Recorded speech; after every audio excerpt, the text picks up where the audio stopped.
The summer sun beat down on Fort Liberty, North Carolina, turning the parade ground into a shimmering griddle of heat and dust.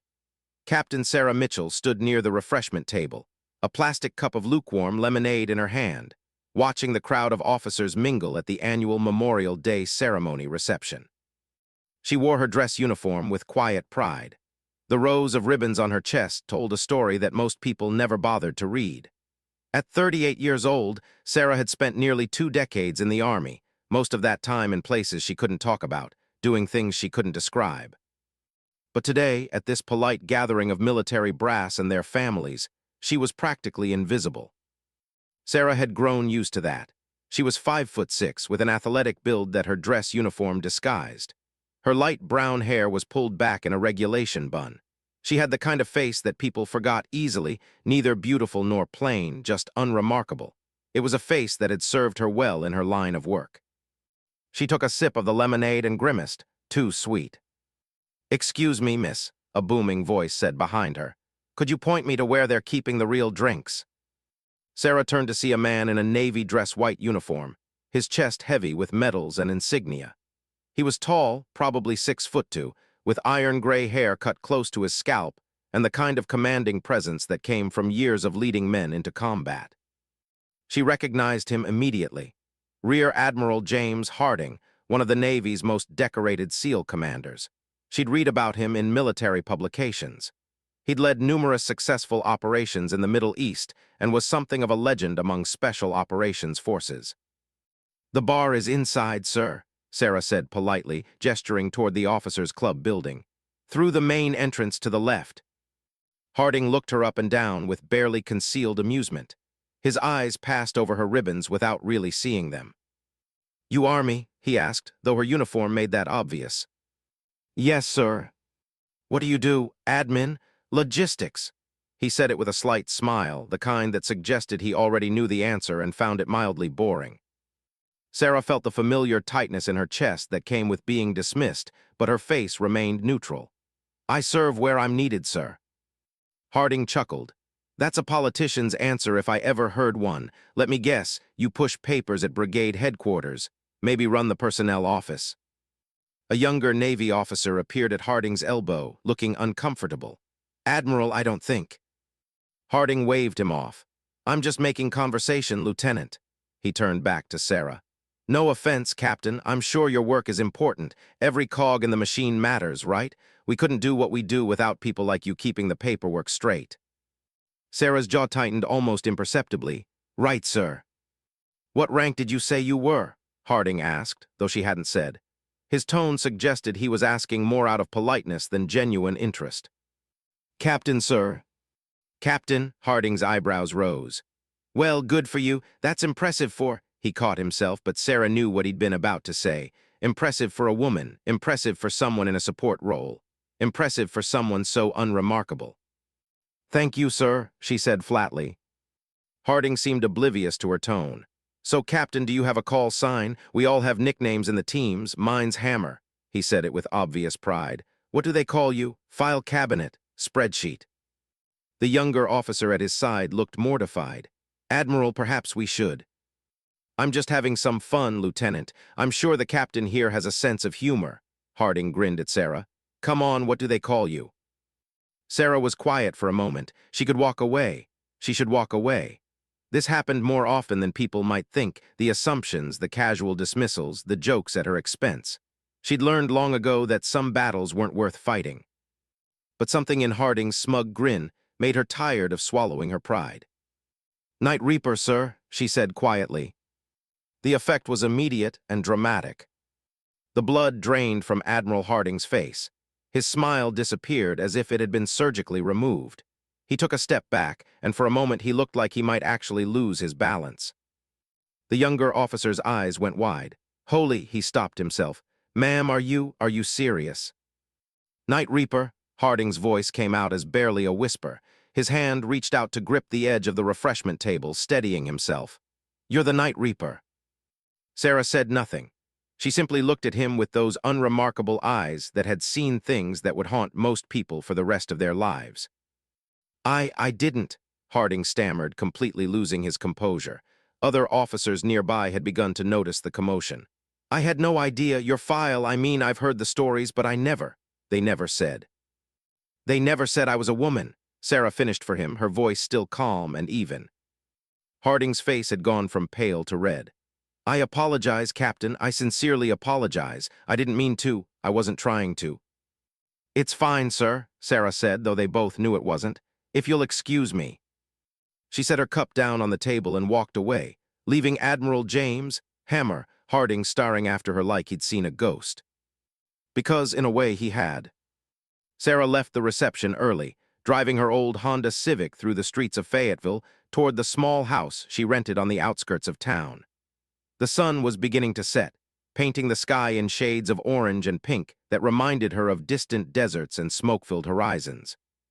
She'd bought this house 3 years ago when she'd finally been rotated back to a stateside assignment.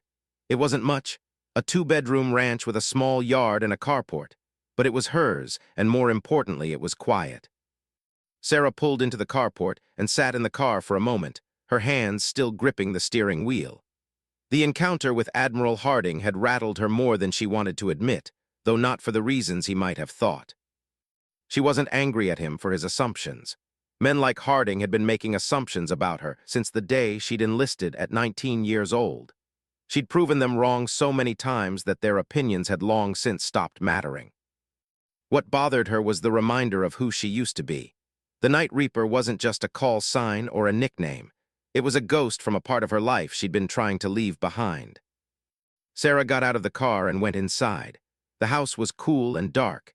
She didn't turn on the lights. Instead, she walked through the living room to the small bedroom she used as an office and opened the closet door. In the back, behind boxes of old paperwork and equipment, was a locked metal case. She pulled it out and carried it to the desk, then retrieved the key from its hiding place behind a loose section of baseboard. The case opened with a soft click. Inside were the items she never displayed but could never throw away. Medals, some of them classified. Photos of people who were dead now, some by enemy hands and some by her own. A folded flag. A knife with a worn handle that had saved her life more times than she could count. And at the bottom, wrapped in cloth, was the thing that had given her the name. A customized M4 rifle, matte black, with modifications that made it nearly silent and deadly accurate at ranges that shouldn't have been possible. Sarah stared at it for a long moment, then carefully closed the case and locked it again. She didn't need to open it to remember. The memories were always there, just below the surface, waiting for moments like today to bubble up and remind her of who she'd been. Who she might still be. 20 years earlier, Sarah Mitchell had been Sarah Collins, a 19-year-old girl from a dying coal town in West Virginia. Ashford was the kind of place where everyone knew everyone, where the biggest employer was a mine that was slowly closing down, and where young people had 2 choices: leave or stay and watch their dreams die. Sarah's father had worked in the mine until it killed him. Black lung disease had taken him when Sarah was 17, leaving her mother with medical bills they couldn't pay and a daughter who was angry at a world that seemed determined to grind them down. Her older brother, Michael, had joined the army right out of high school. He'd been stationed in Germany, then Korea, and he'd sent money home whenever he could. He'd been Sarah's hero, the one person who'd gotten out and made something of himself. When Michael was killed in a training accident, something in Sarah had broken and reformed into something harder. She'd enlisted 3 weeks after his funeral. Her mother had begged her not to go. "I've already lost your father and your brother," she'd said, tears streaming down her face. "I can't lose you too." But Sarah had been determined. "I'm not going to die," she'd said with the confidence of youth. "I'm going to make Michael proud. I'm going to be somebody." Basic training at Fort Jackson had been hard, but not as hard as watching her father struggle for breath in a hospital bed or identifying her brother's body at the morgue. Compared to that, push-ups and drill sergeants were easy. Sarah had excelled. She'd been small compared to many of the male recruits, but she'd been fast, smart, and driven by a determination that the drill instructors recognized and respected. She'd graduated at the top of her class and volunteered for every additional training opportunity that came her way. Airborne School, Air Assault, Ranger School, which had just opened to women and which she'd passed on her first attempt, one of the first women to do so. Combat Medic Training, Advanced Marksmanship. She'd collected skills the way some people collected stamps, always pushing herself harder, always trying to prove that she belonged. And somewhere along the way, someone had noticed. Sarah had been a sergeant, stationed at Fort Benning, when the two men in civilian clothes had approached her after a qualification shoot, where she'd scored perfect marks at distances up to 800 meters. They'd taken her to a windowless office and asked her questions for 3 hours. About her family, her politics, her fears, her dreams, what she was willing to die for, what she was willing to kill for. A week later, she'd received orders to report to a location that wasn't on any map, for training and activities that didn't have official names. She'd spent the next 18 months learning to be a ghost. Sarah came back to the present, standing in her dark office with the locked case at her feet. Those years seemed like a different lifetime now. She'd been so young, so eager to prove herself, so ready to believe that the missions mattered and the sacrifices were worth it. She still believed they'd mattered. Good people were alive today because of things she'd done in the dark corners of the world. Evil people weren't. But the cost had been higher than she'd understood back then. She put the case back in the closet and closed the door. Her phone buzzed. A text message from Colonel Richards, her current commanding officer at Fort Liberty. Heard about the incident at the reception. You okay? Sarah smiled slightly. News traveled fast in the military. She typed back, fine, just another day. Richards responded immediately. Harding's people have been calling. He wants to apologize in person. I told them I'd pass along the message. Sarah stared at the text for a moment, then wrote, not necessary, all good. You're more forgiving than I'd be. See you Monday. Sarah set the phone down and finally turned on the lights. The office looked ordinary in the warm glow. A desk, a filing cabinet, some framed photos on the wall, pictures of her with her unit in Afghanistan, a photo of her mother who'd passed away 5 years ago, finally finding peace, a picture of Michael in his dress uniform, forever 23 years old. She touched the frame holding Michael's photo. Made a bit of a scene today, she said quietly. You'd probably tell me I should have just walked away. Michael's frozen smile seemed to say that he understood. He'd always understood her. Sarah went to the kitchen and made herself dinner, grilled chicken and vegetables, the kind of simple, healthy meal that had become habit after years of military discipline. She ate alone at the small table, reading a novel she'd been working through for the past week. This was her life now, quiet, ordinary, safe. She told herself she was content with it. The next morning, Sarah went for a run through the neighborhood. It was early, barely past dawn, and the streets were empty except for a few other early risers and the occasional dog walker. She ran 5 miles every morning, the same route through the peaceful suburban streets. This was part of her routine, part of the structure that kept her grounded. As she ran, her mind drifted back to the reception, to Admiral Harding's shocked face. Night Reaper. She hadn't used that call sign in years. After she'd rotated back to conventional forces, she'd become just Captain Mitchell, assigned to training and operations planning. The work was important but far removed from the direct action of her previous life. Most of the soldiers she worked with now had no idea about her background. Her file was compartmentalized, with most of her operational history classified at levels that few people could access.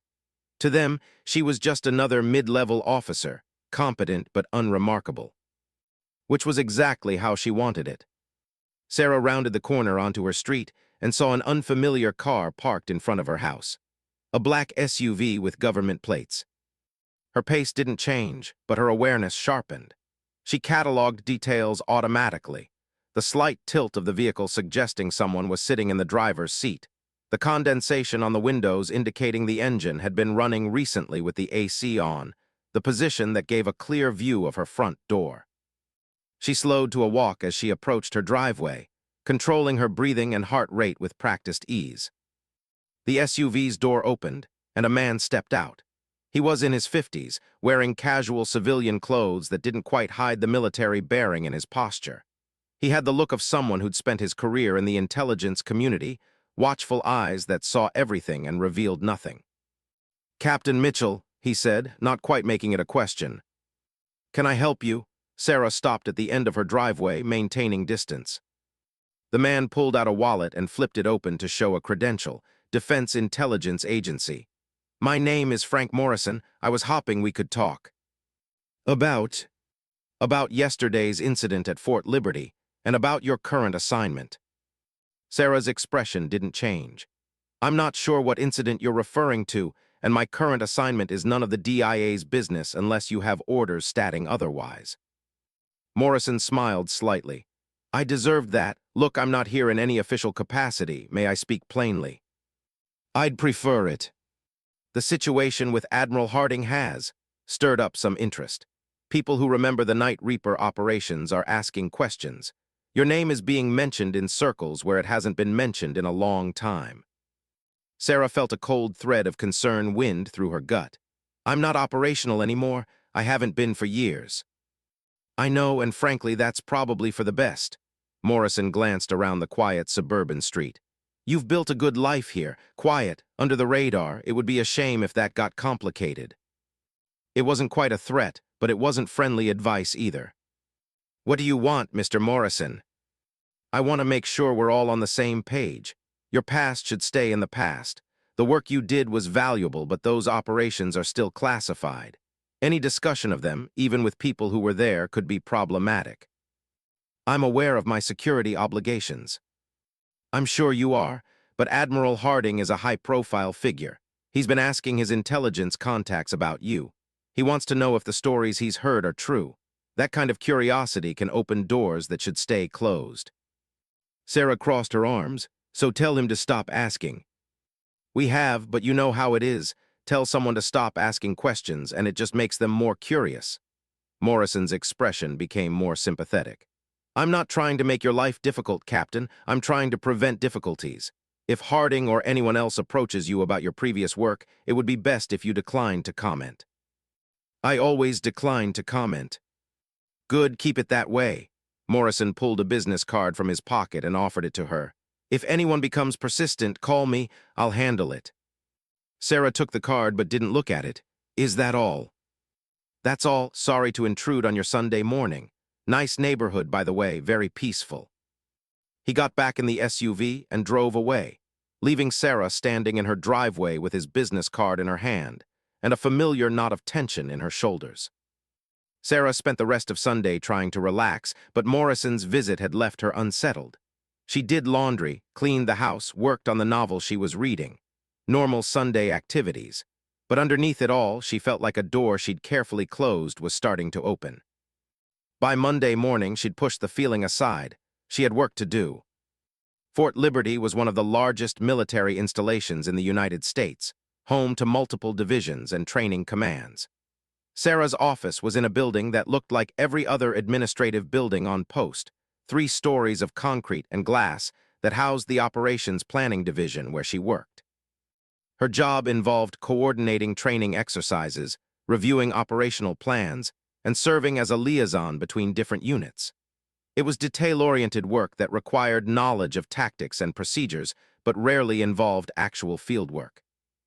It suited her, or at least she'd convinced herself it did. She arrived at 0700 as always, and was at her desk reviewing the week's schedule when her phone rang. Captain Mitchell. Sarah, it's Colonel Richards. Can you come to my office? Richards' tone was neutral, but after working for him for 3 years, Sarah could detect the underlying tension. On my way, sir. She walked down the hallway to the colonel's office, nodding to familiar faces along the way. A few people gave her odd looks. Word of the incident with Admiral Harding had clearly spread, but no one said anything. Colonel Marcus Richards was a career infantry officer who'd served in Iraq and Afghanistan before taking a staff assignment at Fort Liberty. He was a fair commander who treated Sarah with the same respect he showed his male officers, which made him better than some, but not as enlightened as he probably thought. He looked up as she entered, gesturing to a chair. Close the door. Sarah did and sat down. Richards leaned back in his chair, studying her. Want to tell me what happened at the reception? Admiral Harding made assumptions about my assignment based on my appearance. I corrected him, that's all. By telling him you're the Night Reaper. He asked my call sign, I told him. Richards rubbed his temples. Sarah, do you have any idea the hornet's nest that stirred up?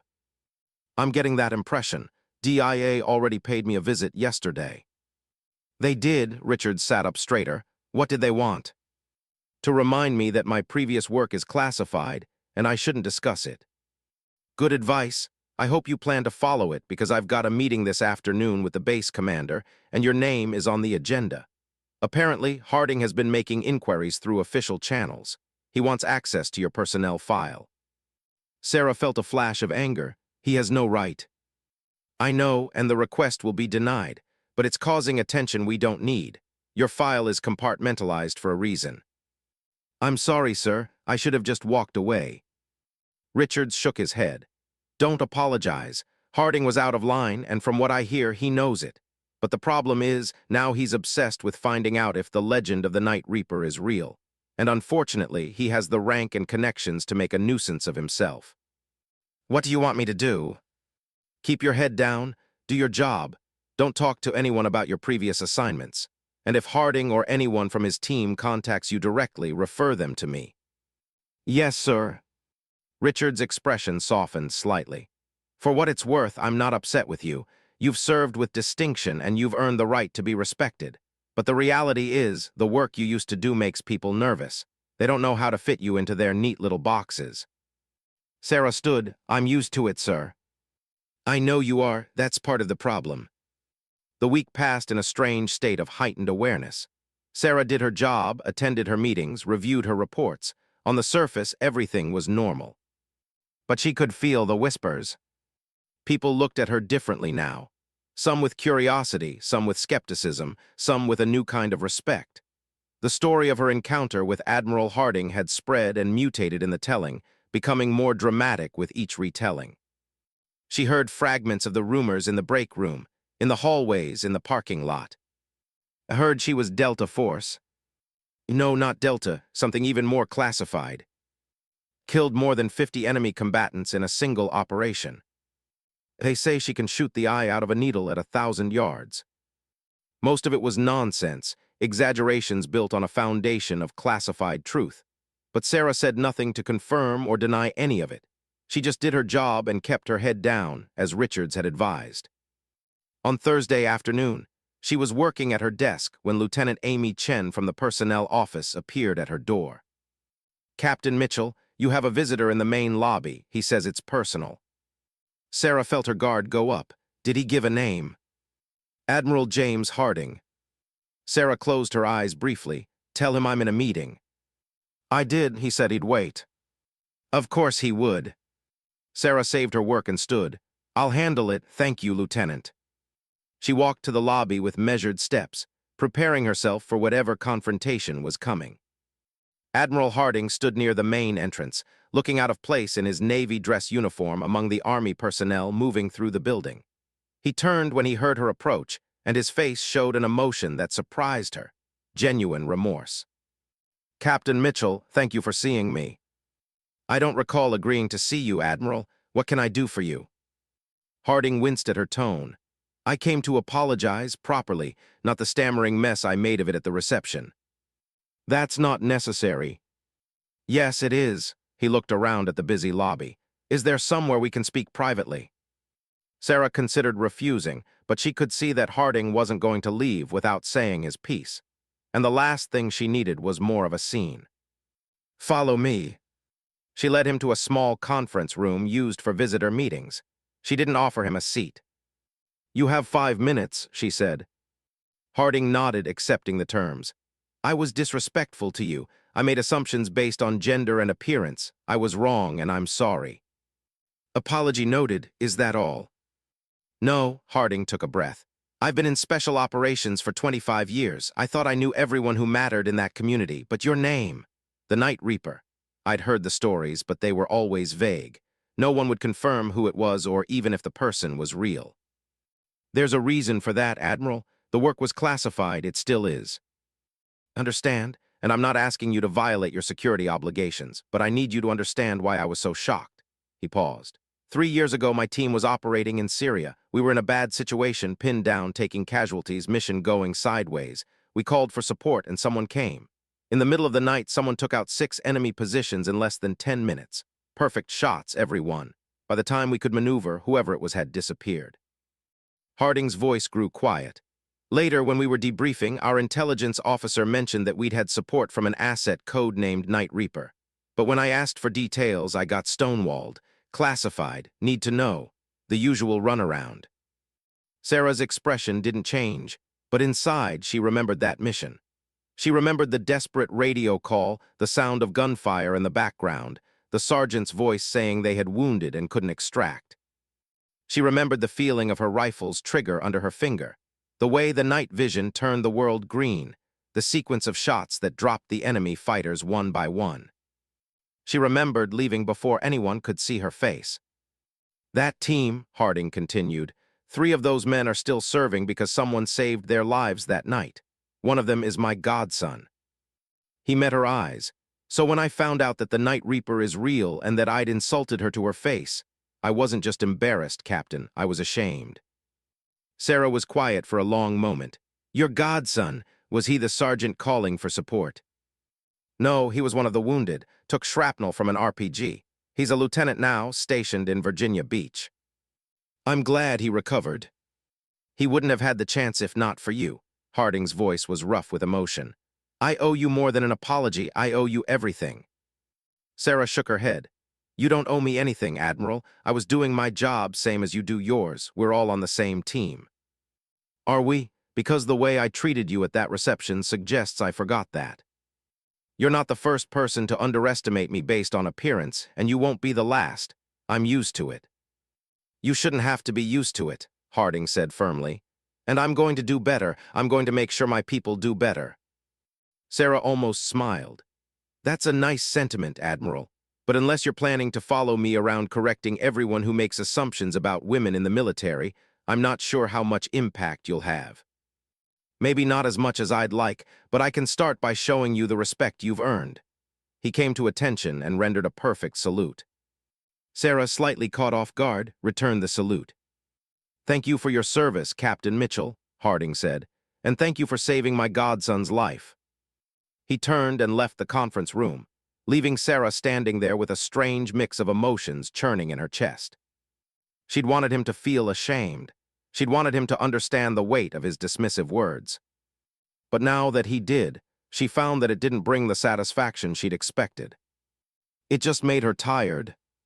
That evening, Sarah went home and tried to settle back into her routine. She made dinner, did some reading, prepared for the next day's work. Normal activities for a normal life. But sleep was elusive.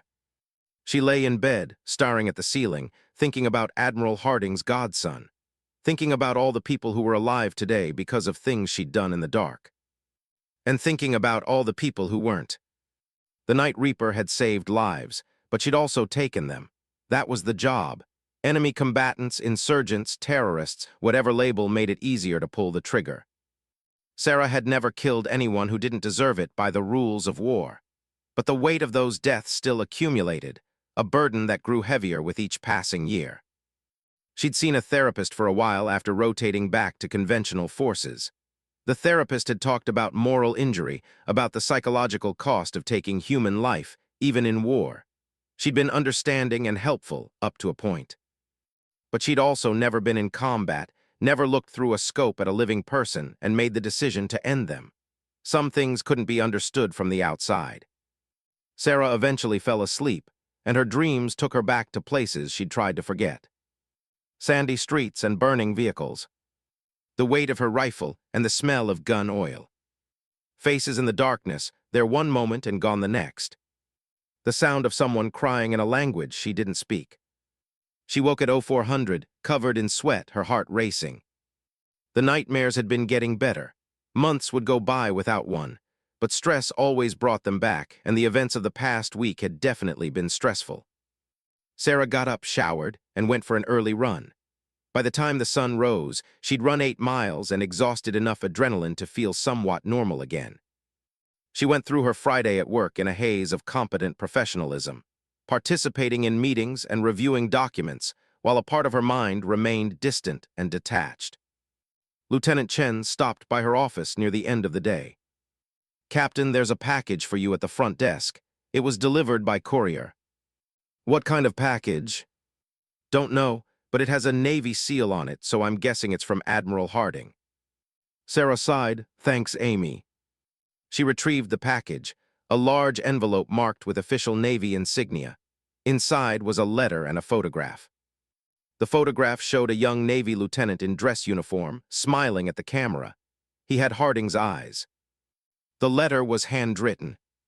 "Captain Mitchell, this is my godson, Lieutenant James Hartley. I wanted you to see the man whose life you saved, not just a faceless casualty report. Jamie is getting married next month. He's going to have the life and future that would have been stolen from him if not for your actions that night in Syria. I know you can't talk about what you did, and I'm not asking you to, but I needed you to know that your service mattered. It matters to Jamie, to his fiancée, to everyone who loves him. It matters to me. With deepest respect and gratitude, RADM James Harding." Sarah stared at the photograph for a long time. Lieutenant Hartley looked happy, whole, alive. She thought about that night in Syria. She'd been positioned on a ridge overlooking the valley where Harding's team was pinned down. She'd counted 6 enemy positions with overlapping fields of fire, a carefully planned ambush. She'd taken them out in sequence, starting with the positions that posed the greatest threat to the trapped SEALs. Each shot had been perfect because anything less than perfect would have meant American deaths. She'd called in the locations of the neutralized positions and guided the extraction team to the safest route. By the time anyone reached her position, she'd packed up her gear and disappeared into the night, just another ghost in a war full of them. She hadn't thought about the individuals she'd saved. She'd thought in terms of objectives and targets and mission success.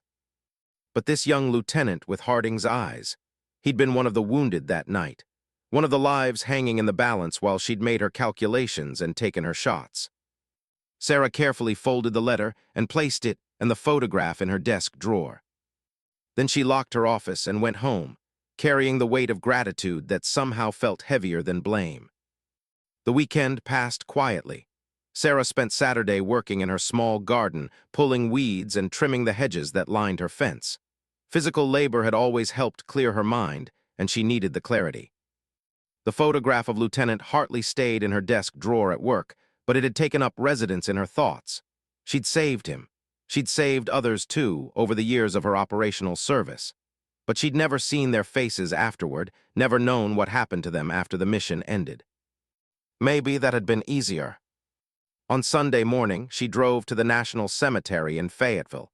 She did this once a month, a ritual she'd maintained for years. The cemetery was peaceful, row after row of white headstones stretching across the green lawn. Sarah walked the familiar path to the section where soldiers from recent conflicts were buried. She stopped at a headstone that read, "SGT Michael Collins, U.S. Army, beloved son and brother." Her brother had died 20 years ago, but the grief never quite faded. It just changed shape, becoming something she could carry.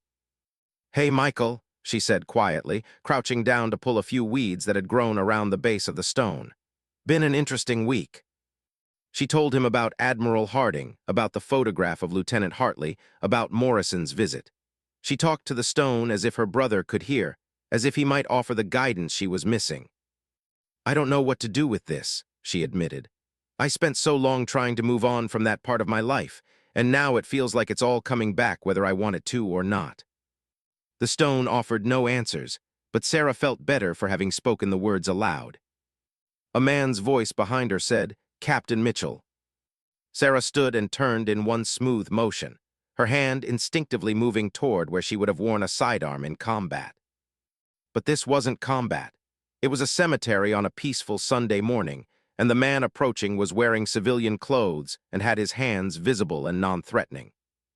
She recognized him after a moment. He'd been at the Memorial Day reception, the young Navy lieutenant who tried to stop Admiral Harding from embarrassing himself. "Lieutenant," she said, keeping her voice neutral, "this is unexpected." He looked uncomfortable. "I'm sorry to intrude. I saw you walking this way and I probably should have just left you alone." "Probably, but you're here now. What can I do for you?" The lieutenant glanced at Michael's headstone, then back at Sarah. "I wanted to apologize for the Admiral's behavior at the reception. I should have stopped him sooner." "You tried, he didn't listen. That's not your fault." "Maybe," he shifted his weight from foot to foot. I'm Lieutenant David Park, by the way. I'm one of Admiral Harding's aides. I remember. You looked like you wanted the floor to swallow you. Park gave a rueful smile. That's accurate. I knew who you were as soon as you said your call sign. I'd read about the Night Reaper operations in some of the classified briefings I've done for the Admiral. Sarah felt her guard rise. Those operations are compartmentalized. I know, and I'm not asking about them. He took a breath. I wanted you to know that not everyone in the Special Operations community is like the Admiral was that day. Some of us know better. Some of us respect what you did. That's kind of you to say. It's not kindness, it's fact. Park looked earnest, like a younger version of what Sarah imagined Michael might have become. I've been in the Navy for 8 years. I've served with some of the best operators in the world, and every single one of them who knows about the Night Reaper speaks about those operations with awe. They just never knew it was you. And now they do. No, the Admiral has kept that information contained within his immediate staff.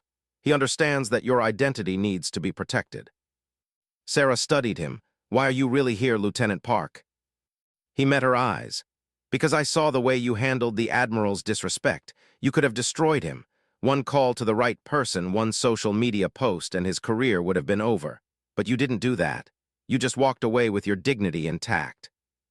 I'm not interested in destroying people's careers. I know, that's the point. Park glanced around the cemetery at the endless rows of markers. I've been thinking about leadership a lot lately, about what it means to have real strength. The Admiral has taught me a lot about tactical excellence and operational planning, but you taught me something more important in that one interaction. What's that? That real strength is knowing when not to use your power. That dignity isn't something people give you, it's something you carry yourself. Sarah felt an unexpected surge of emotion. She swallowed it down.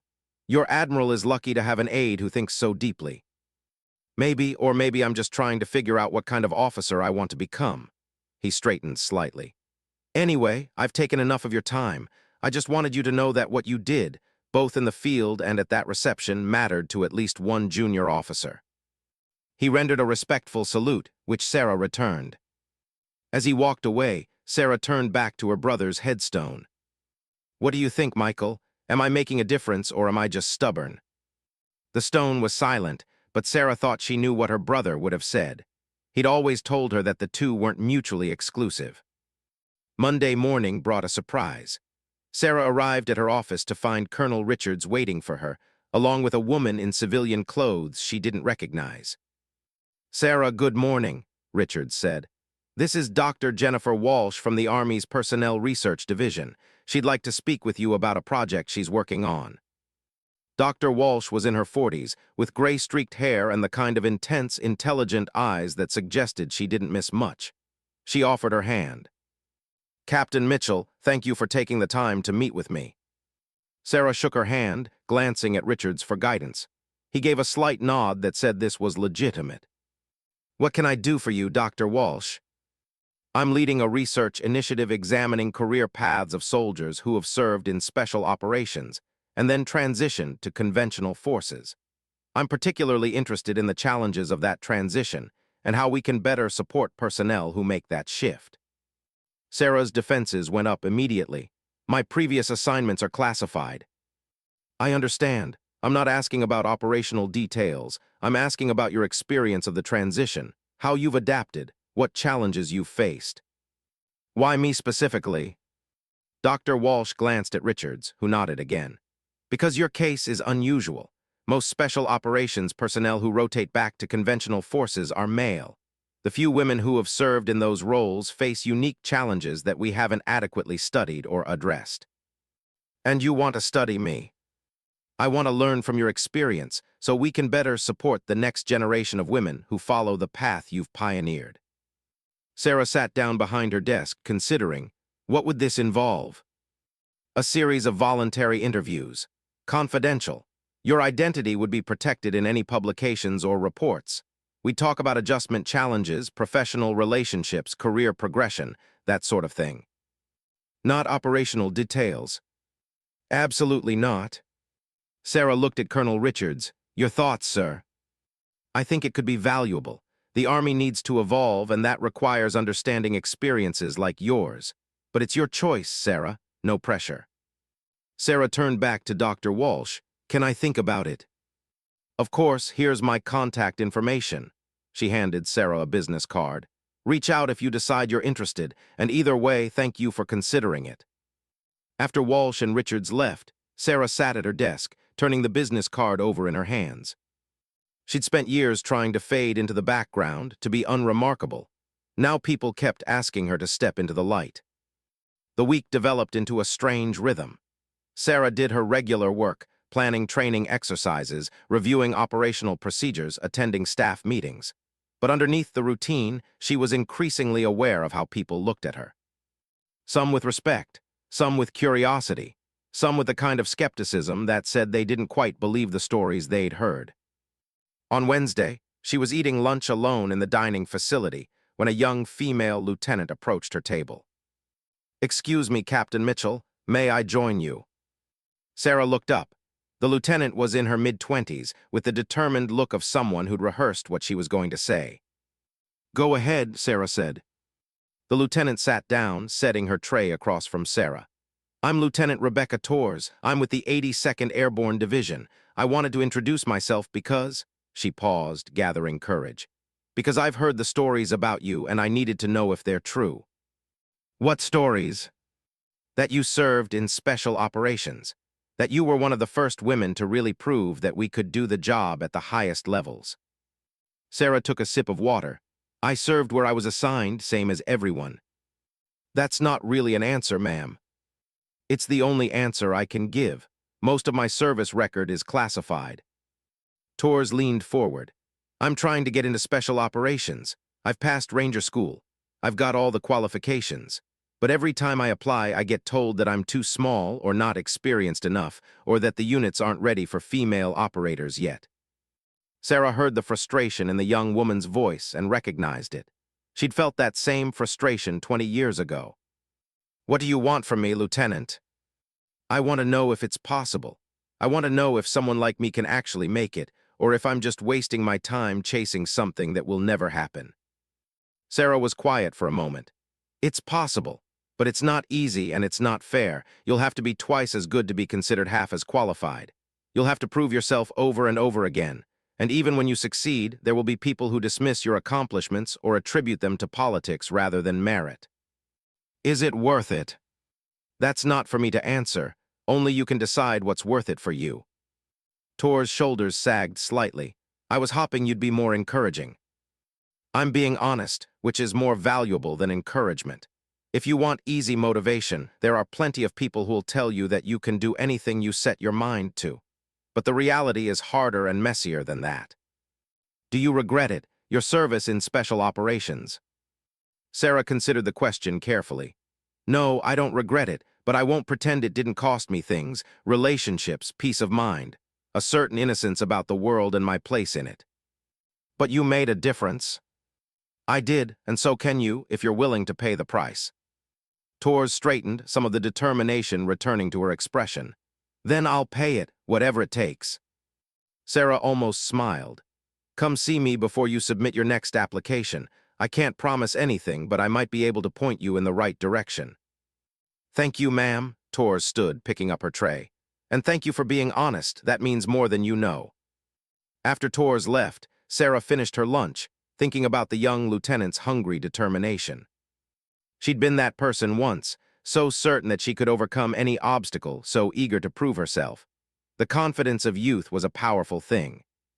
Sarah hoped Torres would keep some of that confidence after she'd been through what Sarah had been through. That afternoon, Sarah was reviewing training schedules when her office phone rang. "Captain Mitchell." "Sarah, it's Frank Morrison. We spoke on Sunday." Sarah's hand tightened on the phone. The DIA agent who'd warned her to keep quiet about her past. "Mr. Morrison, what can I do for you?" "I wanted to give you a heads up. Admiral Harding has officially requested access to information about Night Reaper operations through Navy intelligence channels. His request is being routed through the proper oversight committees, which means it's going to get attention at high levels." "I thought you were handling this."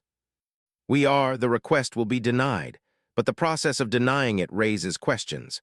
People who didn't know about those operations now know something classified existed. That creates ripples. Sarah felt a surge of frustration. What do you want me to do about it? I've followed protocol. I haven't discussed classified information with anyone. I know, and we appreciate that. But Admiral Harding's interest in you isn't going away. He's apparently become something of a crusader for your recognition. I don't want recognition. Unfortunately, what you want isn't really the issue here. Harding is influential. He has the ear of people in Congress and the Pentagon. If he decides that you deserve public acknowledgement for your service, he might push for declassification of certain operations. He can't do that. Those operations are classified for reasons that go beyond my personal preference for privacy. I agree, but politics doesn't always follow logical paths. Morrison paused.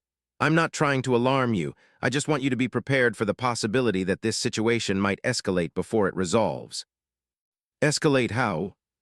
Interviews with investigators, questions about specific operations, possibly even a congressional inquiry if Harding really pushes the issue.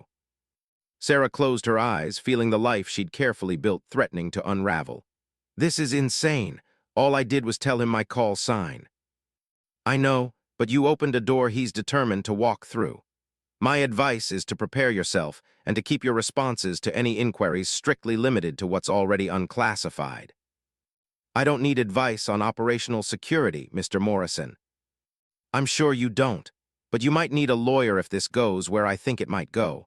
I can recommend someone with the appropriate clearances if it comes to that. After Morrison hung up, Sarah sat at her desk, staring at nothing. She tried to leave the Night Reaper behind. She tried to build a normal life, to be just another officer doing her job. But the past didn't let go easily. That evening, Sarah went home and did something she hadn't done in months. She unlocked the case in her closet and took out the wrapped rifle. She didn't unwrap it. She just held it, feeling the familiar weight. This weapon had been her companion through some of the darkest moments of her life. She'd modified it herself, adjusting the trigger pull and adding a suppressor that reduced the noise signature to almost nothing. She'd sighted it in at ranges from 50 to 1,200 meters, learning its peculiarities and tolerances until she could shoot with it as naturally as pointing her finger. With this rifle, she'd protected people who never knew her name. She'd eliminated threats that would have killed Americans and allies. She'd been a ghost in the dark, dealing death to those who dealt in death themselves. And she'd told herself it was worth it. Sarah rewrapped the rifle and put it back in the case. She locked it and returned it to the closet, but the memories it stirred up remained. She remembered the first time she'd killed someone. She'd been 24 years old on her first operational deployment in Iraq. The target had been a bomb maker responsible for IEDs that had killed dozens of Iraqi civilians and several American soldiers. Intelligence had tracked him to a compound outside Fallujah, but the location made a conventional raid too risky. Sarah had been positioned on a rooftop 600 meters away, watching through her scope as the target moved through the compound. She'd waited for hours in the crushing heat, barely moving, barely breathing. When the shot came, it was almost a surprise. One moment the man was alive, walking, talking. The next moment he was down, and Sarah was packing up her gear with hands that shook so badly she could barely manage the latches on her case. She'd vomited when she got back to base. Then she'd written the after-action report in clinical, emotionless language that made the taking of a human life sound like a routine administrative task. The second kill had been easier, the third easier still. By the time she'd earned the Night Reaper call sign, she'd stopped counting. Sarah poured herself a glass of water and stood at the kitchen window, looking out at her quiet suburban street. Families were coming home from work, children playing in yards, people grilling dinner in the summer evening. This was the world she'd protected, these peaceful, ordinary moments that most people took for granted. She'd given up her own peace so they could have theirs. And now Admiral Harding wanted to drag it all into the light, to turn her into some kind of symbol or hero, not understanding that heroes weren't real, just people who'd done what needed to be done and learned to live with the consequences. Sarah's phone buzzed, a text from an unknown number. Captain Mitchell, this is Lieutenant Torres. I just wanted to say thank you again for talking with me today. It gave me a lot to think about. Sarah almost didn't respond. Getting involved with Tor's career aspirations would only create more connections, more complications. But she remembered what it was like to be a young lieutenant with big dreams, and no one to guide her.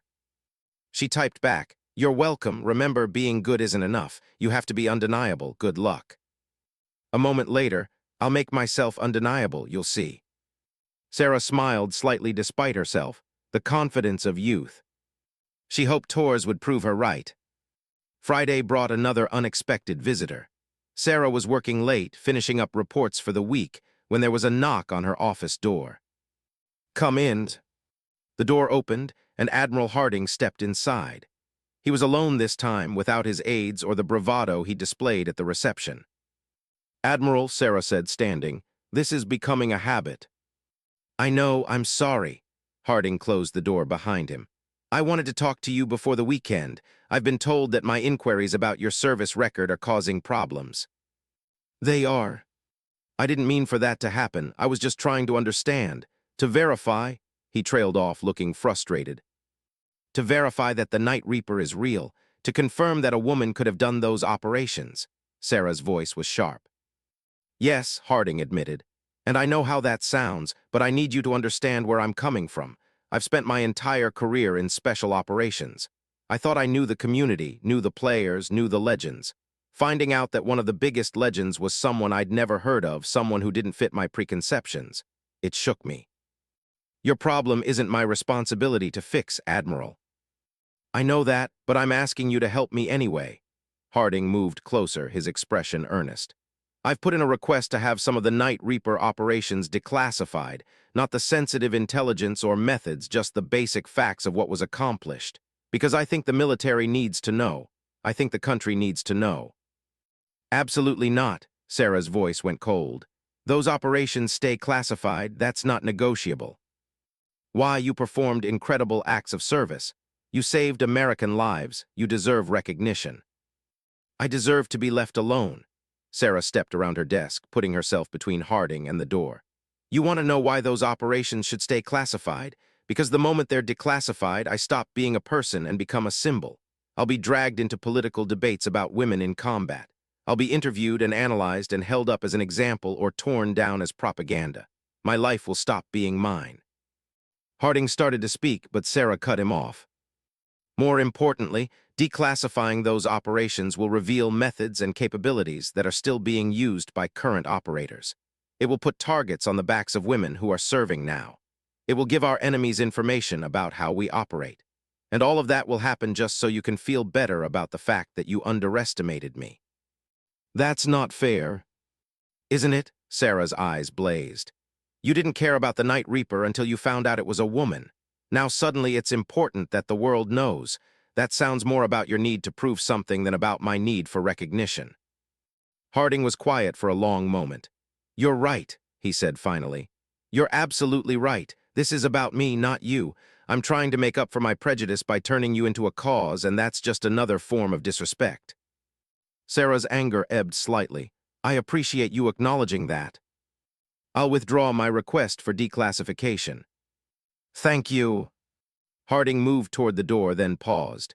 "Can I ask you one thing? Not about operations or classified information, just personal." "You can ask." "Do you miss it, the operational work?" Sarah considered the question. "Sometimes, but mostly I miss who I was when I did it. I was so certain back then, so sure of the mission and my place in it. Now everything's more complicated." "That's called wisdom." "Or exhaustion." Sarah managed a small smile. "Was there anything else, Admiral?" "No, just, thank you for your patience with a stubborn old SEAL who should have known better." "You're not that old." Harding laughed. "Captain, that might be the kindest thing anyone said to me all week." After he left, Sarah sat back down at her desk and tried to return to her reports, but the conversation lingered in her mind.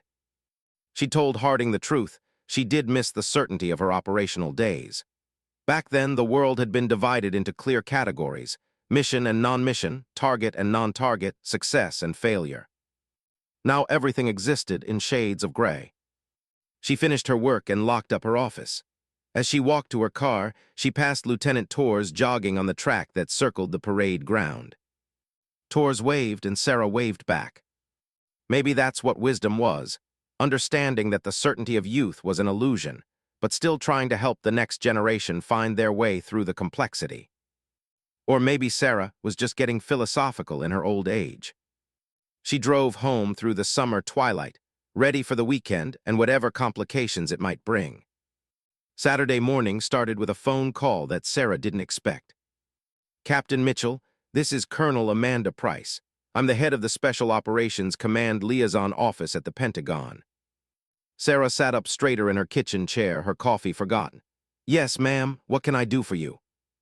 "I'm calling about the situation with Admiral Harding. I understand he's withdrawn his request for declassification, which is good. But the request itself has raised some flags at higher levels.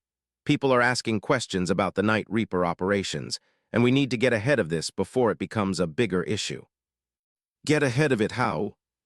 "By having you brief a small group of senior officials on the operational parameters and outcomes of those missions. Nothing that compromises current methods or personnel, but enough to satisfy their curiosity and close the file." Sarah's grip on the phone tightened. "With respect, Colonel, those operations were compartmentalized for specific reasons. I'm not sure briefing senior officials serves any legitimate purpose." "I understand your concern, but the alternative is having them continue to ask questions through channels that might accidentally expose information we want to keep quiet. Better to control the narrative with a limited, classified briefing than to let speculation run wild." "Who would be at this briefing?" "Deputy Assistant Secretary of Defense for Special Operations, the Army's Deputy Chief of Staff for Operations, a representative from the Senate Armed Services Committee, and a few others with appropriate clearances. Maybe 10 people total." "And if I decline?"